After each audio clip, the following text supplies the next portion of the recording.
Hello everyone, ఈరోజు మన ఛానల్లో ఎల్లిపాయ కారం చూసేద్దాం. ముందుగా కావాల్సిన పదార్థాలు: 1 కప్పు పొట్టుతో ఎల్లిపాయలు తీసుకోవాలి. మీకు కావాలి అని అంటే పొట్టు లేకుండా కూడా తీసుకోవచ్చు. 1 కప్పు కారం, మేమైతే ఈ కారాన్ని ఎండుమిర్చి తెచ్చి ఆడించుకున్నాము. కొన్ని మిరియాలు తీసుకోవాలి,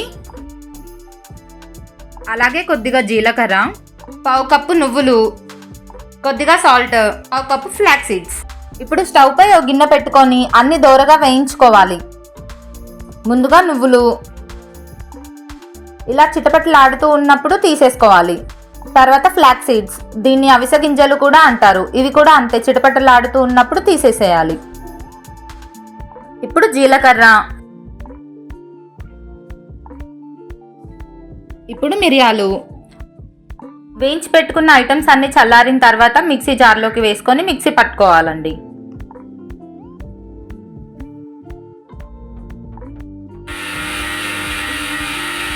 ఇలా ఫైన్ పౌడర్లా పట్టుకోవాలి.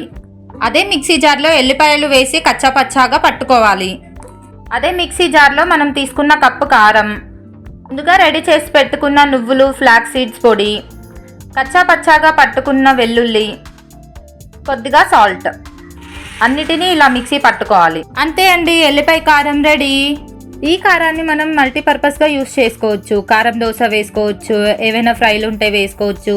వేడి వేడి అన్నంతో ఈ ఎల్లిపాయ కారం నెయ్యి వేసుకొని తింటే చాలా బాగుంటుంది. Thanks for watching.